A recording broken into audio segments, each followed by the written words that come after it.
We call her Luthien, is her real name. She's a approved, fancily bred trick-hainer who is only 4 years old, and she was brought here by people in Ohio because they figured we could get her ready to sell and sell her for them. So she's for sale for $20,000. Get your checkbooks out and buy 2 for 1. We might even sell you both for 40. Right, Carrie? Maybe. And so this little mare, I taught the owner in a clinic, and the owner she breeds the horse. She's a vet. She doesn't have a lot of time to ride, but she's a pretty good rider. Hadn't done a whole lot of dressage, and she never asked the horse to really accept the bit or the leg much, but she was jumping.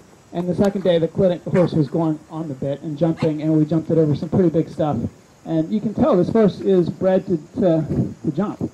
And actually, her bloodlines are good for hunters, jumpers. I don't know, there's probably some dressage in there. I don't know whether there have been many eventers. But, so now Michelle is riding her like a hunter, I guess, huh?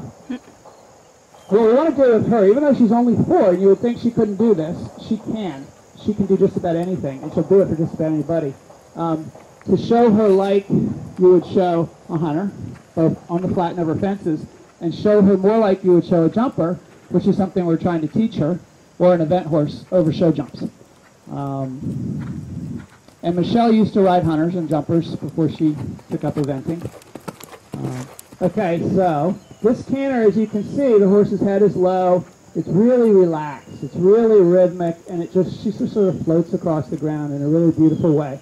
And that's the beauty of hunters, is that the horses just look natural, right? And it looks like you could go out and hunt them, you know, for hours and hours. They wouldn't get tired, and you wouldn't have to pick up the reins and do much. Show us some trot for a minute. We're going to show you a different canter in a minute. All right, so half halt and let her stretch a little bit. Oh, I already did that. You already did that? Well, I wasn't commentating. They were probably watching you, but I was trying to show off at their time. Okay. And actually what happens, sometimes you ask them to go on a frame, you give them the rein to stretch, and they want to stretch so far that it's an extreme, and that's too much. But what you really want, what she's trying to get, is a real light connection. And they want the horse on the bit for hunters. They want a connection. They just don't want the horse hanging or behind the bit or uphill like in a dressage horse. So here, it's like, okay, this horse looks like it could trot around all day long, and Michelle could go to sleep.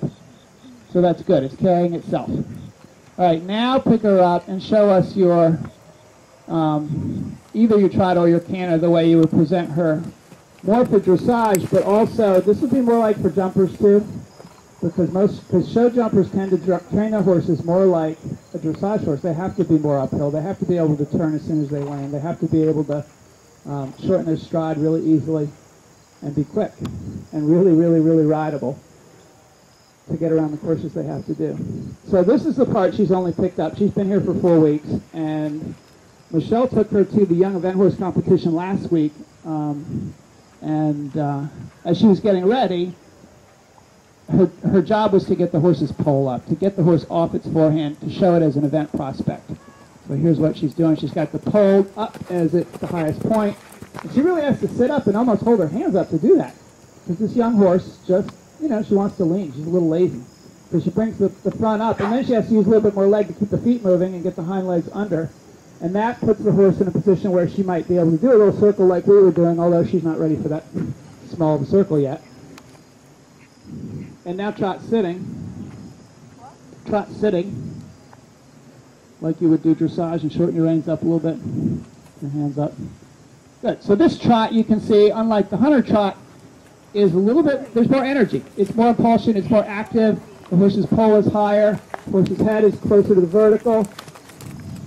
But you can see it moving in the direction with time and strength, where it could pause, it could wait, and then it could get brilliant, where the horse starts to, you know, flip its feet out and loosen its back and everything. So that's good. Let her walk a sec, and we'll watch her jump. Can you start out with the flowers, or you want me to get off? Good. She got that last step. Sometimes the young ones, when you trot a jump, in fact, Michelle rode your guy yesterday, Maya, trotted him over a little oxer, And over the vertical trotting, he was fine. Over the jump scanner, he was fine. But trotting that little oxer, he was really confused about how to get, which foot, whether to put his foot down again. Okay, let her walk. And when to take off. It's just experience, you know, on the cross-country course. Good.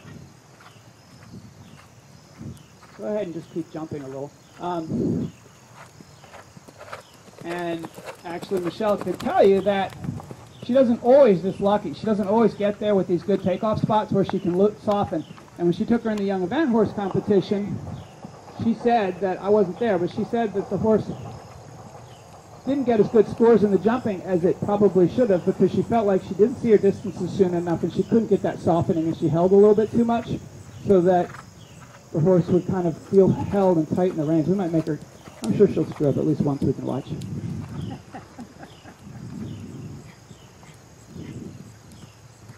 Good. So she's just like loping around like, you know, Evie would like this horse, wouldn't she, Ann? Yeah. A hunter person would love this horse. She's good with her knees, right? She uses her back, she stretches. I think she just did a flying change there. I wasn't had my back turned, but. And it's all about the looseness in the back. So she got a little tight to that one. Woo, she never jumped a Swedish oxer like that. Woo, look at that change, wow. Nice lead change for a 4-year-old, huh? But she got a little closer to this one, and Michelle had to hold a little bit, and it wasn't as nice looking. That was kind of pretty, huh? She's actually jumping really well. Did you ever jump this well, Michelle? Yeah. Okay. So, but if we made her do something harder, like if we said that she had to jump this skinny over here, which she's never done, or even get into this in and out, we'll drop the skinny a little bit, then life wouldn't be quite so easy for either Michelle or the horse, and she might have to help the horse a little bit more, and she might have to help even with her hands a little bit more. You know, like she might get to this skinny, and the horse might think it's not a jump because it's narrow, and I suppose you haven't jumped over that, have you? No, never jumped one. And so, you know, bad things can happen. So what we would do first, we wouldn't go cantering down to this or galloping down to this, because the horse isn't going to look down at the middle of it the way it does what it's used to jumping. It's going to look around it. It's going to see if there's a way around it. It's not going to know what to do. So we trot it so that things are slow enough and she can kind of widen her hands, because we want her to keep a soft rein. So go ahead, trot out into the field, back up into the ring, and just trot over that.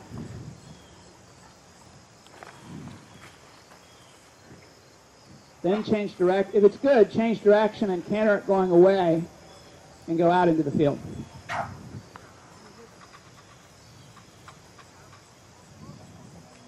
So when you start doing this stuff, this is why you can't ride the horses like hunters all the time.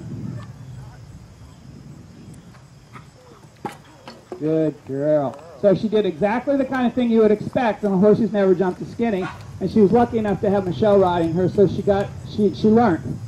She tried to run out, and Michelle opened her rein. She didn't pull her rein, she just opened her rein, kept looking straight ahead. Do it the same thing again.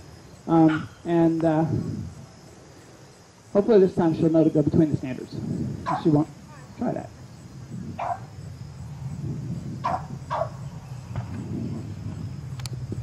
Good. Yeah, she locked on that time and wanted to canter. So walk a sec, Michelle.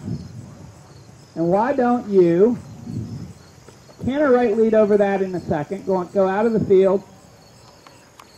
Go all the way around and jump the roll top down there.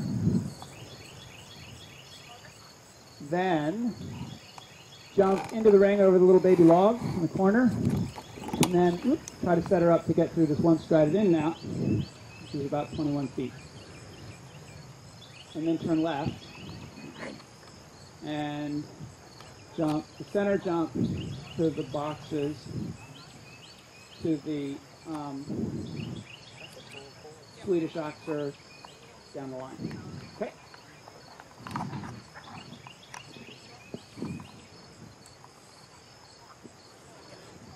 So my guess is that asking her to do a course that includes some cross country and some show jumps, she's going to get a little bit stronger and a little bit less pretty, and we'll see what happens.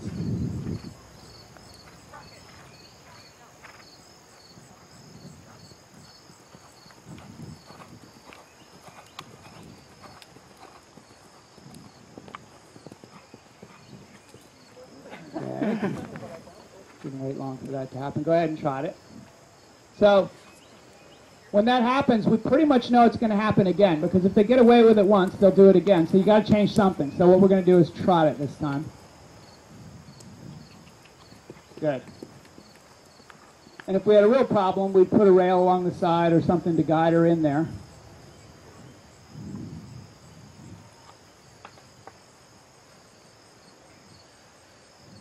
So now we have the cross-country part of it where you let them out in an open field, and some horses get strong, which again means you can't ride them like a hunter. You've got to have a half halt. You've got to have a way to shorten their steps if necessary, balance them, keep them from just galloping on down to the fences.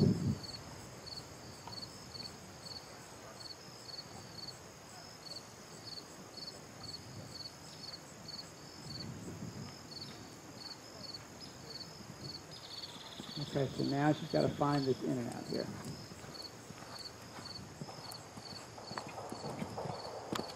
Well done.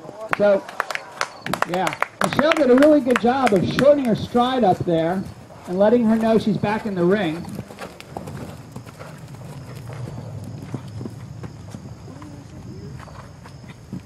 Woo! Good. So now she's got to ride by the seat of her pants and see if the mare will listen.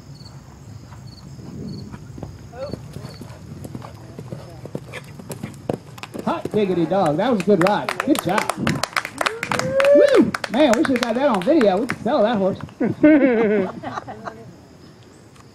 So, what you saw there was she started out going like a hunter, right? It was very soft, and it's because the course was easy. And then you throw some of the terrain and some of the other stuff, and she starts to fill up the bridle, and you know, you have to start being able to adjust her. And I was really impressed that she could, because on most 4-year-olds that happens, and that's where it starts to fall apart. And the horse just goes against your hand, and then you have to back up and do something else. But she shortened her stride after she came to the ring. Michelle, then she sort of felt like, oh, we just keep shortening and shortening, and the horse isn't taking me anywhere. So she pushed her forward again. Saw a spot. I don't know if you saw it way back there where you asked her to go forward, did you? You saw it from like 5 strides. But that's just experience. Doesn't usually happen.